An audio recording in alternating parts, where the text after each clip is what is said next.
You know, when people say love is blind, I think they're forgetting how sharp-eyed jealousy can be. One minute you're having breakfast with your wife, the next you're eyeing her chapati like it holds the secrets to a national scandal. That's pretty much what happened to Dama.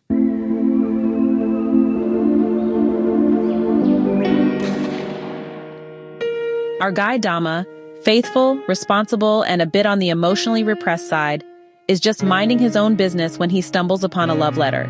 Now, this isn't your usual from your secret admirer kind of letter. No, this is in his wife's handwriting. And just like that, the world around him starts to tilt. The letter has no name, no address, no convenient red lipstick mark to identify the culprit. It just oozes romantic intent. So naturally, Dama concludes, my wife is cheating on me. But does he confront her directly? Nope, this is not that kind of story. Instead, Dama does what any suspicious, wounded husband in a Malawian village might do. He takes his heartache to Simbazako, the local spiritualist. Now, Simbazako isn't just any witch doctor. The man is ancient. He's so old, he probably knew Methuselah personally. Simbazako is famous, some say legendary, for what he can do. Though, truth be told, most of his reputation might just be, well, legend. Either way, Dama sits before this wrinkled oracle and spills his paranoia. Simbazako listens, probably trying to remember if he's heard this sort of thing 200 years ago, and tells Dama, you have no problem. No problem? That's like a mechanic saying no problem while holding your car engine in one hand and a wrench in the other. But Dama insists. So Simbazako gives him options. And what options they are. There was one in which the man could die as if stung by a puff adder a few hours after the act. There was another in which the lover could be tortured slowly, feeling like a million needles were pricking his stomach. There was another in which the lover could go on for a month, every second, every minute, until death put the victim out of his misery. At this point, Dama has to choose whether to be cruel or merciful, and surprisingly, he chooses mercy. Well, sort of. He settles for Kuthamakondwa. The man should die in the act. Yep, right there, right in the act. Now back home, Dama starts having second thoughts. You know that moment when you've bought poison for a rat, but then you see the rat limping and suddenly you're like, maybe he deserves a second chance? Yeah, Dama's there. Simbazako had told him, mix the medicine into her food. You can eat it too, it won't harm you. But if your wife cheats on you, the moment she does, the medicine will do its job. But there's a catch. If a whole year passes and the wife doesn't cheat, Dama will be the one to die. So now, Dama's trapped in a moral no man's land. He's fiddling with the medicine. Should he do it or not? In the middle of his hesitation, the medicine accidentally falls into the food. Oops. He removes it and stirs the food anyway. See, Dama has his own demons. He's terrified of anything even remotely related to infidelity or sex outside marriage, all thanks to his father. The man was a woman chaser with no brakes, and as karma would have it, he became the first person in the entire nation of Malawi to be diagnosed with AIDS. After his death and his wife's, Dama was left carrying the shame. The village pointed fingers, whispered behind his back as though he were the culprit. To add salt to the wound, the orphan Dama had to raise his younger brother Abisalamu, practically adopting him as his son. And to build a future, Dama married Tithalepo. But their marriage came with silence, the silence of childlessness. As years passed, no children came. So the villagers started gossiping again. Some even whispered, maybe he's like his father, cursed. Others just laughed. After all, nothing fuels village gossip like a couple without children. And then one day, tragedy strikes. Dama comes home from his daily rounds, hears a commotion, and rushes to find Tithalepo screaming, and Abisalomu lying lifeless on the ground, his adopted son, his brother, dead. Oh my God.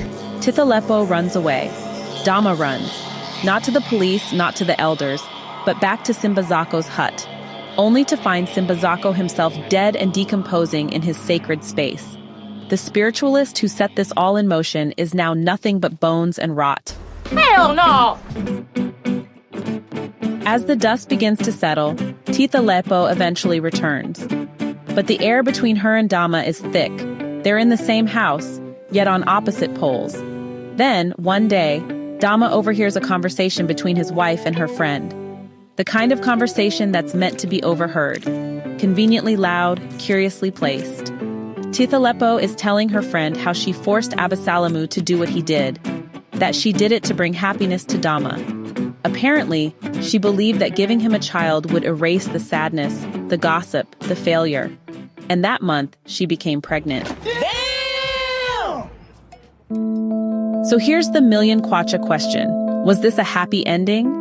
The first part of the short story was brilliantly told.